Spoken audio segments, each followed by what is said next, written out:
Orang-orang bersorak untuk Susima. Mahamadya mengatakan pertarungan berikutnya antara Bawandar dan Cakravarti Candel. Dia telah mengalahkan malu dan ternolak untuk menundukkan kepalanya di hadapan raja. Belum pernah ada orang seperti dia. Orang-orang mulai untuk bersorak untuk Canda sebelum Mahamadya menyelesaikan kalimatnya. Asoka masuk. Susima memandangnya dengan marah. Kedua saudara itu saling memandang. Susima ingat kalau dia adalah orang yang sama yang menjejaknya di Kumham Ella. Mereka berjalan mendekati satu sama lain dan saling memukul dada. Asoka terjatuh karenanya. Ternyata itu hanya hanyalan Susima saja.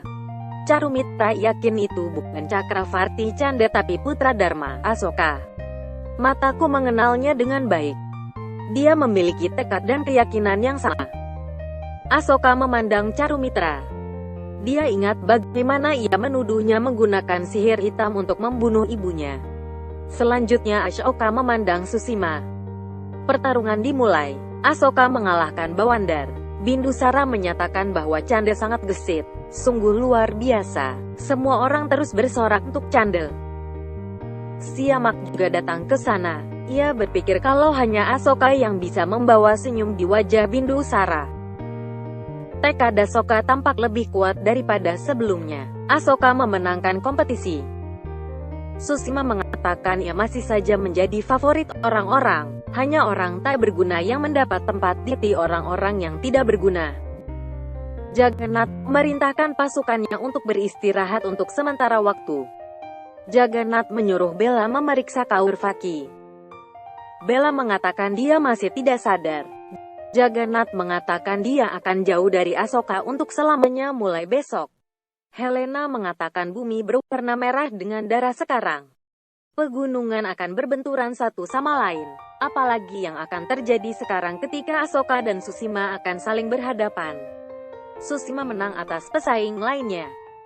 Helena menempatkan mainan pada miniatur ring. Bagaimanakah hasilnya bila dua petarung hebat saling berhadapan? Mahamadya mengumumkan bahwa Susima dan Cakravarti Candewa akan bertarung besok.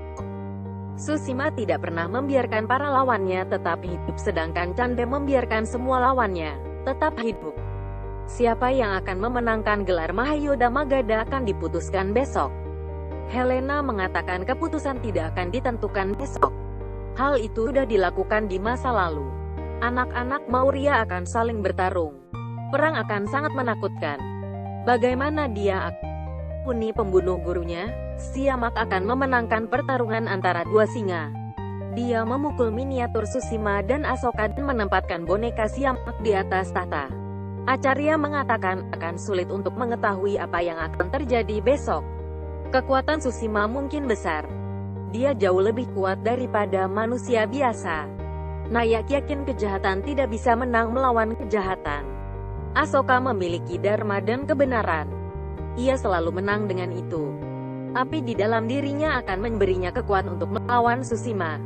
Dia akhirnya punya kesempatan untuk membalas dendam atas kematian gurunya dan penghinaan kepada ibunya. Acarya Radagupta mengatakan pertarungan ini harus dihentikan. Hanya Dewi Dharma dapat menghentikannya. Pergi kepadanya dan bawa di sini segera.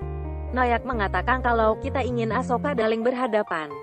Acarya Radagupta mengatakan kalau ini bukan saat yang tepat. Kita harus memikirkan hal yang lebih besar, impian kita untuk menyatukan India. Kita harus menghentikan Mahasangram melalui Dewi Dharma. Nayak mengangguk dan pergi. Jagannath mengetahui bahwa Canda benar-benar kuat. Ia belum pernah kalah sampai saat ini. Dia yakin dialah Asoka. Dia masih mengikuti aturannya dan tidak membunuh siapapun. Tidak ada dapat memverifikasi ini tapi semua orang percaya bahwa itu adalah Asoka. Jagannath mengatakan berarti Kaurvaki benar. Asoka tidak mati. Acarya bertanya Acarya Radagupta apa motivasinya. Mengapa Acarya Radagupta tidak ingin Asoka dan Susima bertarung?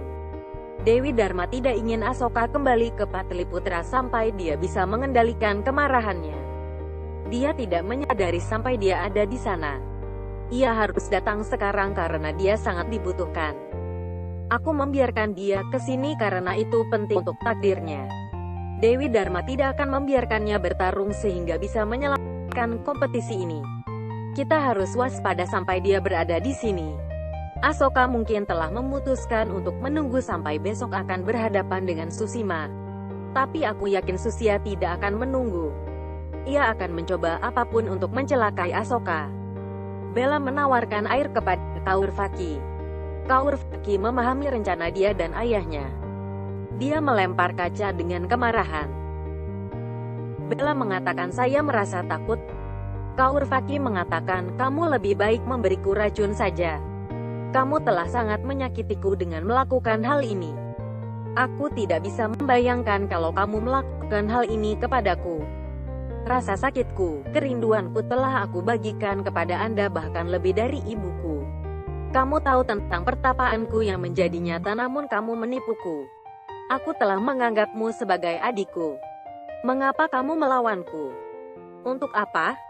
Apa yang kurang dalam mentaku sampai kamu memusuhiku? Saya kehilangan kesempatan untuk bertemu Asoka dan juga kehilangan teman tercinta untuk selamanya. Kepercayaan diperoleh selama bertahun-tahun hilang dalam sekejap. Aku bisa memaafkan Anda atas apa yang telah kamu lakukan, tapi aku bisa mempercayaimu lagi. Pergi jauh dariku dan jangan datang di depan mataku. Bella setuju. Aku akan pergi darimu tapi beri saya kesempatan untuk memperbaiki kesalahan saya. Kaurvaki melihat kepadanya. Asoka sedang makan di kamar.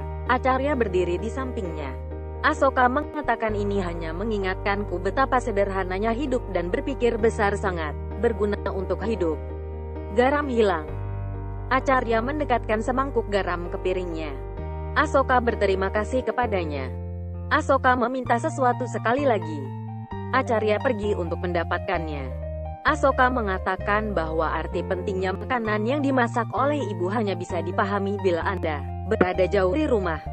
Ada yang mengetuk pintu. Asoka melihat Tsushima berdiri di pintu. Tsushima dan Asoka saling berpandangan.